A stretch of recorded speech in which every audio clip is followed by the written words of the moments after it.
Morning students, welcome to Antariksh academy. मैं हूं Rakesh sir, आपका मैथ टीचर हूं। तो today we will discuss about the topic coordinate geometry. तो let's start about this topic. तो पहला हमको जानना पड़ेगा कि उसका मतलब क्या है, कोऑर्डिनेट ज्योमेट्री का मीनिंग क्या है। तो कोऑर्डिनेट मतलब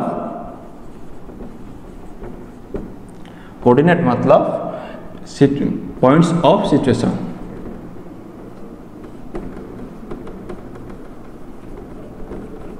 मतलब एक पॉइंट का स्थिति वो कहाँ पे है वो। नेक्स्ट आया ज्योमेट्री। ज्योमेट्री को हम दोनों पार्ट में डिवाइड कर देंगे, एक है जियो, एक है मेट्री। तो हमको पहले से ही मालूम है जियो का मतलब क्या है। जियो का मतलब क्या है? जियो का मतलब है अर्थ। नेक्स्ट आया क्या? मेट्री। मेट्री का मतलब क्या है? ना कि मेट्री का मतलब है मेजरमेंट।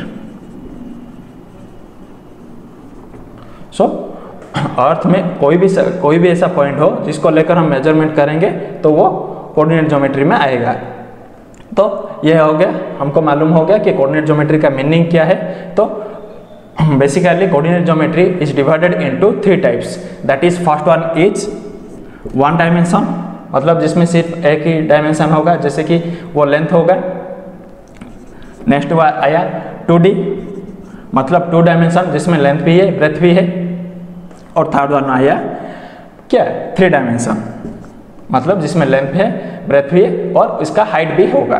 तो आज हम 1 डायमेंशन और 2 डायमेंशन के बारे में डिस्कस करेंगे। तो पहले देखेंगे 1 डायमेंशन क्या है।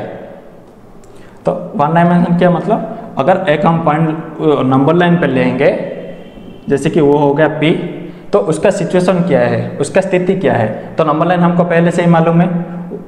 अगर यहाँ पे है 0, यहाँ पे है 1, 2, 3, 0 से राइट में जाएंगे तो हमको पॉजिटिव नंबर मिलेगा, 0 से लेफ्ट में जाएंगे तो हमको नेगेटिव नंबर्स मिलेगा,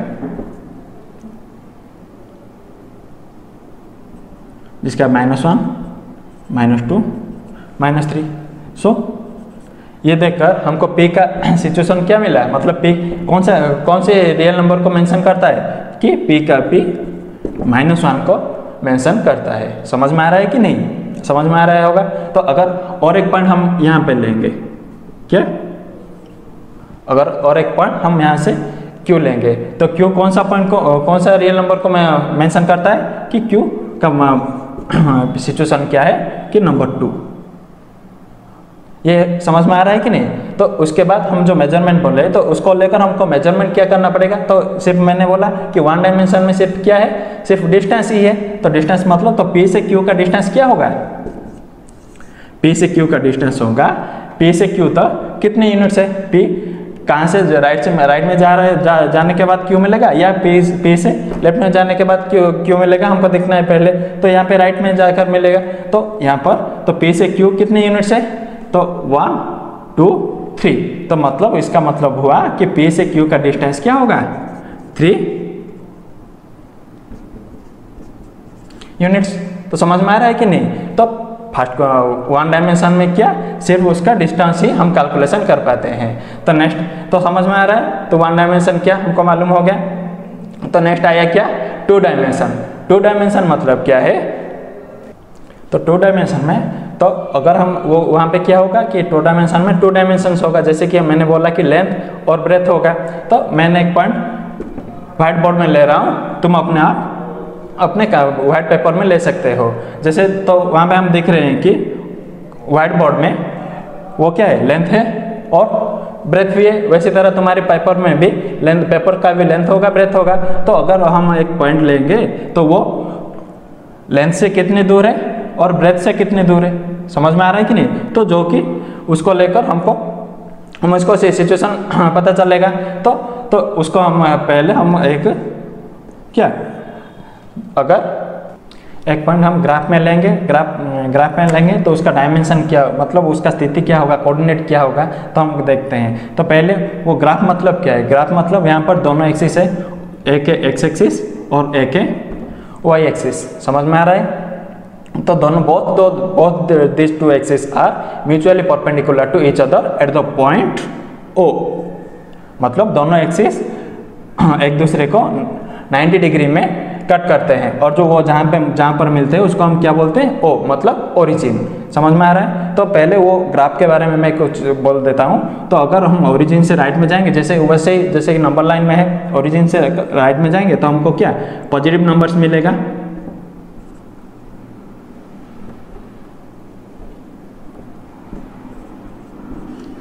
सिमिलरली अगर लेफ्ट में जाएंगे ओरिजिन से हमको नेगेटिव नंबर्स मिलेगा। ऐसे अगर ओरिजिन से हम ऊपर जाएंगे पॉजिटिव नंबर्स और नीचे जाएंगे तो हमें नेगेटिव नंबर्स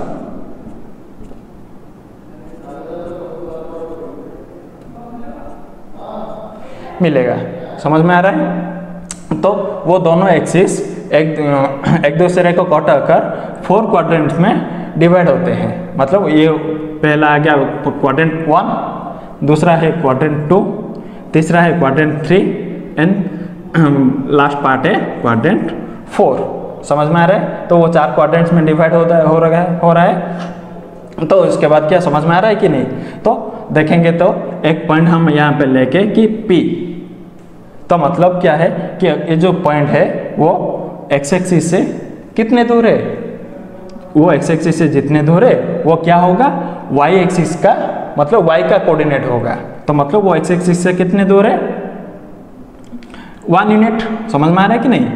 मतलब वो का डिस्टेंस मतलब क्या है, मैंने बोला पहले से, डिस्टेंस मतलब जो कि शॉर्टेस्ट पाथ है, एक पॉइंट से दूसरे पॉइंट का सबसे शॉर्टेस्ट पाथ को हम डिस्टेंस बोलते हैं। तो उसका पे मैंने क्या बोला, पे एक्स एक्सिस से कितने दूर है कि एक 1 यूनिट। तो मतलब वो जो 1 यूनिट आया वो y का कोऑर्डिनेट है। समझ में आ रहा है कि नहीं। तो इसका पॉइंट क्या होगा 1, और वो p y एक्सिस से कितने दूर है, y एक्सिस से कितने दूर 1 2 3, मतलब 3 यूनिट्स दूर है, जो कि ये जो 3 है वो क्या x का कोऑर्डिनेट है। तो समझ में आ रहा है कि नहीं। तो देयरफॉर उसमें हमको क्या समझ में आया कि p का यहाँ पे कोऑर्डिनेट है क्या 3 एंड 1। तो जो कि 3 जो वो फर्स्ट मेंशन करता है x का कोऑर्डिनेट, एंड जो सेकेंड वन है वो मेंशन करता है y का कोऑर्डिनेट को।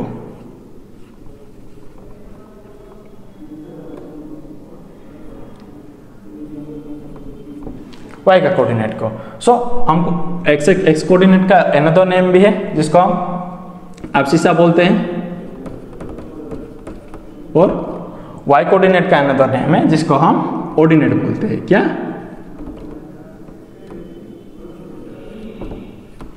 ऑर्डिनेट बोलते हैं। तो समझ में आ रहा है कि नहीं। P का अगर एक पॉइंट हुआ तो उसका हम स्थिति कैसे जान पाएंगे, तो वो समझ में आ रहा है। सिर्फ सिमिलरली अगर यहाँ पर है कि हम पॉइंट लेंगे तो उसका स्थिति क्या आएगा, उसका स्थिति क्या आएगा कि वो एक्स एक्सिस में कितने दूर है वाई एक्सिस से, वाई एक्सिस से 1 2। तो मतलब देखो ये क्या है वो नेगेटिव साइन में है, तो मतलब उसका जो यूनिट आएगा कोऑर्डिनेट आएगा वो नेगेटिव में आएगा। मतलब वहाँ पर x का कोऑर्डिनेट क्या होगा, x का कोऑर्डिनेट होगा -2, एंड वो पॉइंट x एक्सिस से कितने दूर है कि कुछ भी नहीं, तो मतलब उसका डिस्टेंस क्या होगा 0। समझ में आ रहा है कि नहीं। तो मतलब वहाँ पर y का कोऑर्डिनेट क्या होगा 0 आएगा। तो इसी तरह हमको सिचुएशन मालूम में आ गया या नहीं, मालूम में आ गया होगा ना। तो आप सबको कोऑर्डिनेट ज्योमेट्री में पॉइंट्स का स्थिति के बारे में से पता चल गया होगा।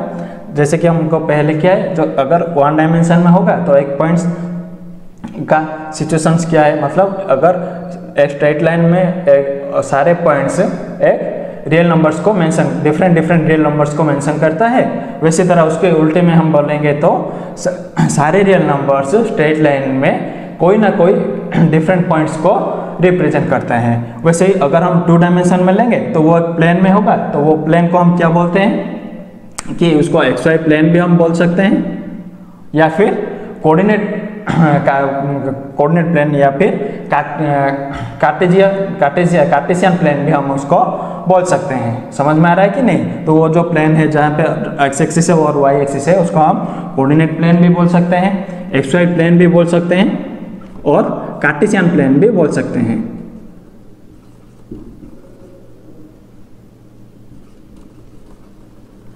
कार्टेशियन प्लेन भी बोल सकते हैं जहाँ पर एक एक्स एक्सिस होगा और एक वाई एक्सिस होगा, जिसमें वो दोनों वो एक दूसरे को 4 क्वाड्रेंट से डिवाइड करते हैं।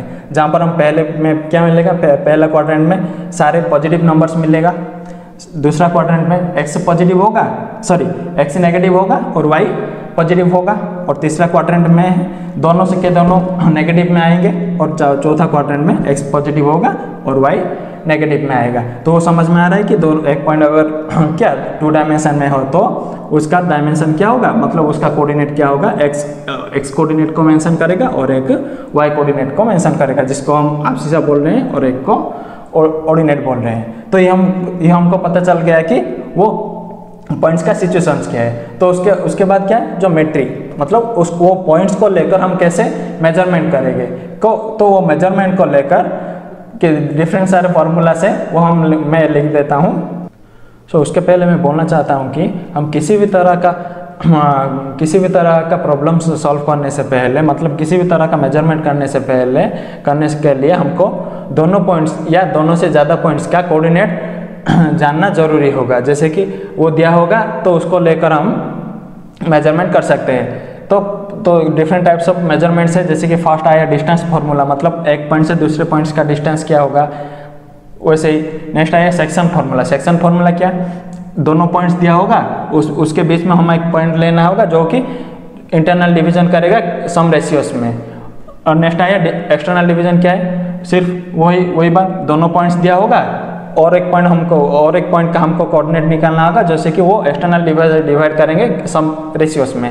नेक्स्ट आया mid point formula. Mid point formula क्या है, दोनों पॉइंट्स के एकदम बीच में होगा जो पॉइंट, उसका कोऑर्डिनेट क्या होगा। नेक्स्ट आया एरिया ऑफ ए ट्रायंगल। तो ये सब एरिया ऑफ ट्रायंगल मतलब वो जो हम ट्रायंगल में 3 वर्टिसेस है उसका कोऑर्डिनेट हमको मालूम होना चाहिए, तो उसको लेकर हम ट्रायंगल्स का एरिया निकाल सकते हैं। तो ये सारे हैं डिफरेंट फार्मूलाज। सो पहले हम डिस्कस करेंगे डिस्टेंस फार्मूला कैसे निकालेंगे। तो देख लेट्स अबाउट दिस। तो मैंने बोला डिस्टेंस फार्मूला मतलब हमको दोनों पॉइंट्स का कोऑर्डिनेट जानना पहले पड़ेगा, मतलब वो गिवन दिया होगा दोनों पॉइंट्स, मतलब एक पॉइंट है P और एक पॉइंट है Q। P का कोऑर्डिनेट होगा अगर x1 और y1 एंड Q का कोऑर्डिनेट होगा x2 एंड y2, देन वो P से Q का डिस्टेंस क्या होगा। तो उसका फॉर्मूला है रूट ओवर ऑफ, सो क्या, difference of x coordinates and its square and plus difference of y coordinates and its square का दोनों को मिलाकर उसका रूट ओवर निकालना हमको पड़ेगा। तो जिसका फॉर्मूला है x2 माइनस x1 का square plus y2 minus y1 का स्क्वायर होल का रूट ओवर निकालना पड़ेगा। और अगर वहाँ पे जो भी आएगा वो हमें पॉजिटिव में लेना पड़ेगा, जो भी रूट ओवर आएगा। तो ये होगा डिस्टेंस फार्मूला। मतलब मैंने जो बोला कि पहले क्या हम एक्स कोऑर्डिनेट्स का डिफरेंस निकालें और फिर वाई कोऑर्डिनेट का डिफरेंस निकालें, उन दोनों का स्क्वायर करके फिर दोनों को जोड़कर उनका रूट ओवर हम निकाल लें। तो वो करने से P से Q का डिस्टेंस हमको पता चलेगा। समझ में आ रहा है कि नहीं। तो अगर हम एग्जाम्पल लेंगे, अगर P एक पॉइंट है, जैसे कि हम नंबर लाइन में ड्रॉ कर, जैसे कि हम ग्राफ में रिप्रेजेंट करते हैं, एक पॉइंट है P जो कि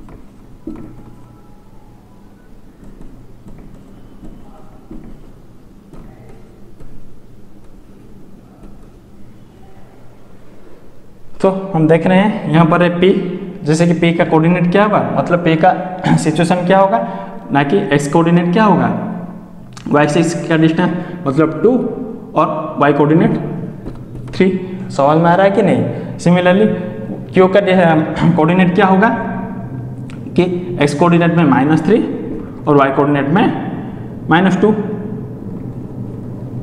सो अगर हम P से Q का डिस्टेंस निकालेंगे तो हमको क्या करना पड़ेगा कि हम ये फॉर्मूला अप्लाई करना पड़ेगा। जैसे कि मैंने बोला अगर ये हो गया x1 y1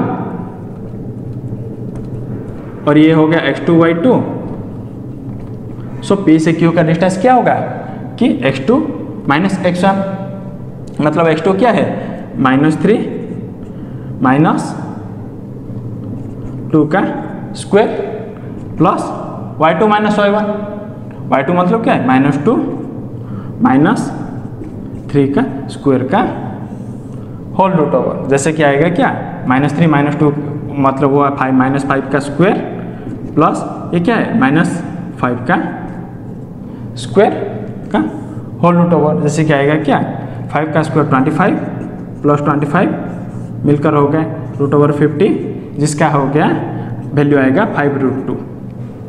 यहाँ पर इमेजिनरी नंबर आ गया है, तो सॉरी इमेजिनरी नंबर मतलब बोल दिया कि यहाँ पर हमको क्या इरेशनल नंबर आ रहा है, तो वो भी एक डिस्टेंस है। समझ में आ रहा है कि नहीं, जो क्या आया पॉजिटिव में आया। सो P से Q का डिस्टेंस क्या होगा 5√2 होगा। समझ में आ रहा है कि नहीं। सो आई होप डिस्टेंस फॉर्मूला के बारे में आप सबको अच्छी तरह से पता चल गया होगा। सो नेक्स्ट देखते हैं दूसरे फंक्शन फॉर्मूला, जैसे कि वो सेक्शन फॉर्मूला है। तो देखो जैसे कि मैंने बोला सेक्शन फॉर्मूला दोनों पार्ट्स में डिवाइड है, एक है इंटरनल डिवीजन और एक है एक्सटर्नल डिवीजन। तो पहले हम देखेंगे इंटरनल डिवीजन क्या है। वैसे ही हमने बोला हमको दोनों पॉइंट्स का कोऑर्डिनेट्स मालूम होगा पहले से, जो एक है पॉइंट P और एक है पॉइंट Q, जो कि P का कोऑर्डिनेट होगा x1 y1 और Q का कोऑर्डिनेट होगा x2 y2। क्वेश्चन में वो दोनों पहले से ही दिया होगा, मतलब वो गिवन डाटा होगा, वो P का कोऑर्डिनेट और Q का कोऑर्डिनेट दिया होगा। और एक पॉइंट होगा जो कि I, उसका कोऑर्डिनेट हमको निकालना पड़ेगा। और वो जो I है वो P और Q को कितने रेशियो में डिवाइड करेंगे वो भी दिया होगा क्वेश्चन में।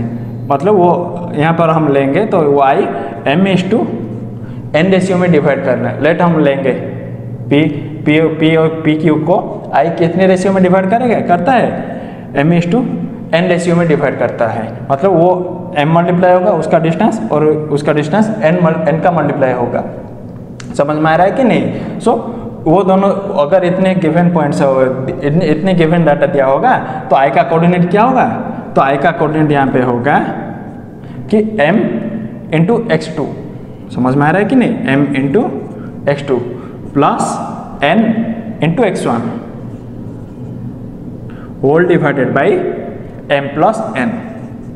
वो होगा x का कोऑर्डिनेट, मतलब वो आपसी सा होगा। और कोऑर्डिनेट क्या होगा same m into y2 plus n into y1, मतलब यहाँ पर क्रॉस मल्टीप्लाई जैसे ही तरह होगा, तो divided by m plus n। समझ में आ रहा है। तो I का कोऑर्डिनेट क्या होगा, जो कि x कोऑर्डिनेट होगा mx2 plus nx1 divided by m plus n, and y coordinate क्या होगा my2 plus ny1 divided by m plus n। सो जो मैंने बोला इंटरनल डिवीजन मतलब वो अंदर से डिवाइड करेगा सम रेशियोस में। सिमिलरली अगर एक्सटर्नल डिवीजन होगा तो ये होगा P और ये होगा Q, जिसका कोऑर्डिनेट होगा x1 y1 और Q का कोऑर्डिनेट होगा x2 y2। एक पॉइंट होगा जो कि I, वो इसका कहाँ पे वो एक्सटर्नल डिवाइड करता है वहाँ पे। समझ में आ रहा है कि नहीं। वो पॉइंट क्या होगा जो कि P और Q को एक्सटर्नली डिवाइड करता है, कितने रेशियो में m/n रेशियो में। समझ में आ रहा है कि नहीं।